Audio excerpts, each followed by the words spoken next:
really kind of lately because you haven't really been able to do much in the past couple of years. So I feel like I had a nice little break, and I'm single right now. So I'm very excited when I finally get to touch people again.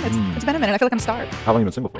A while now. I think about like a little over 9 months. Okay. You know, That's a long time. I mean, I guess I kind of like being single too. So I'm like, no, I'm still. Do you not operate well single? You said you liked it. I like being single. What's being single like for you though? You finding guys by the pool, or like where do you find these dudes? You know, I don't know. I can be single for a while. That's why I really like shooting and being around people, because I like controlled chaos. I like kind of when I feel in the mood for something, and then when I'm not in the mood, I really love to be left the fuck alone. I love my space and like my own energy, and I don't want people to disturb that. I hate controlling people. And like anytime somebody tells me what to do, I get immediately turned off. A lot of people assume that porn stars are all party animals and they all want to be in the club all the time. The vast majority of porn stars that I know are kind of homebodies, and if you were to ask them what the number one thing they like about being a porn star is that you get to go do your job and then you get to go be in your house, and you don't necessarily have to be mega social. I don't think I know any girls in the industry that I've befriended over the years who ever really goes to the club. Like, No. it's Definitely just, do. They're just slipping your mind, but there's definitely a lot out there. I don't know. I just feel like it's not like you're right. It's like people assume that about those girls, but they're just hard workers is what I know the girls to be like. The professional girls, Yes. like the long-term girls. Yes. Like they have goals, and it's like you're not just gonna give it away to some random dude at like a bar. Like, ew. I don't think I've ever actually had a one-night stand. Everybody that I fucked at least twice, unless it was like shooting it for content. So you can fuck them the first night you meet them, but then you're gonna do it again. Yes. I've definitely fucked people the same day that I met them, but like if the sex is good, I usually want to have it again at least once. Okay, but you fuck a random guy. He's got a 3-inch dick. He comes in 30 seconds. Then no, I'm sorry. I Smell am weird. No, I am a size queen. That is something very porn about I'm a me. size queen.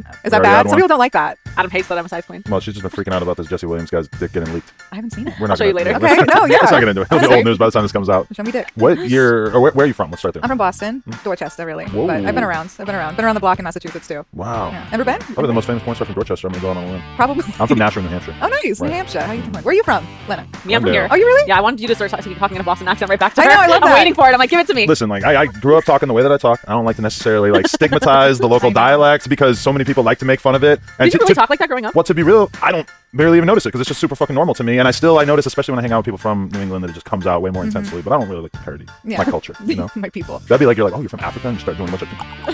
It's like, yeah, I mean, even if you're from somewhere where they talk like that, you don't gotta like make a joke out of it. You know? Every time I'm with my family, you have to comment on how we're speaking to each other. Oh, yeah. So fuck you. These Armos. I mean, I like that. I don't think it's the same thing, like what we were just saying. And just but like I guess we all say like some of the things are bomb. We always Yeah. describe That's things just as one little piece of it, yeah. we say wicked. Like that's wicked awesome. yeah, I'd never heard that until I started dating him, and I was like, wait, what does it mean? And then he would say things are OD. Your pussy is wicked bomb. Yeah. Wicked awesome pussy you got there. Just making giggles. For the record, OD is New York. Mhm. Okay. Yeah, Your it's pussy's not OD. Got it. Okay. Yeah, like my overdose on it. Okay. You're from Dorchester. Dorchester. You spent your whole life growing up there until what age? Pretty much. Off and on until I was about 18, and then it was 3 months after I turned 18, I moved to LA. To do porn. No, just to kind of get out of fucking Massachusetts, because I was one of the only people that didn't leave, and it's really cold and shit. I don't know if you've gone, but yeah, I just wanted to see other things, do other things. I was the only child of a single parent, so like I had to like work really early, and I wanted to have like my own life and experiences, and in a warm place. That's interesting because I feel like so many people from New England, especially like from actual Boston, they love the culture of it, and it just feels like home, and it's hard to go away from that. Yeah, well, the way we kind of like joke about it, what I kind of do is like East Coast, I love the people, hate the weather, and on the West Coast, I love the weather, hate the people.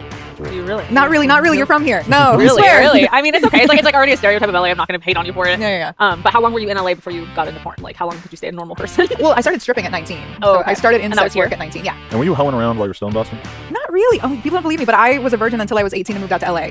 Because Wow. I didn't trust that look. Because I also like really liked very sexual, like the idea of good sex, and I didn't think that anybody in high school kind of knew what they were doing, and they didn't have that kind of energy that I had. And I also didn't want to risk getting knocked up like really young either. So it was like a lot of this like mental stuff. And then when I was free, I was like, I'm free. Let's go. Were you hot I think at a so. young age? Were you getting that kind of attention from dudes? I think so. I mean, I made a lot of money when I was 19 stripping, so I guess I was okay at least as a teenager. Where did you lose your virginity to? Was it someone who went to the club? No, actually, it was like this cute little Japanese kid that I just like met who's like coming out of an acting class, and I was like, show me around. And he was like, okay. That's And so quaint. That's so nice. I know it was cute, but like the sex wasn't great, so it didn't last very long. Like I can hold out on having sex with people, or get to know them, or not have sex at all if we're hanging out. But if we are having sex, if we're in that kind of zone and it's like not very good, it fucks with my head and I can't stick around. Yeah. So that's kind of shitty. I'm sorry. These poor bastards out there. Sorry. What should they do though if they're bad in bed and they know it? I mean, well, that guy in particular, I'm so sorry, I'm not gonna put him on blast terribly or say his name or anything, but Is the like guy from like 30 years ago, like No, Japanese kid walking out of an acting class? no, yeah, I He's just like watching? found him on Santa Monica Boulevard, and no, because after I think like the second or third time we did it, I sat up. Swear to God, I was like, I don't want to do that again. Wow. At all, verbatim. ever, with you.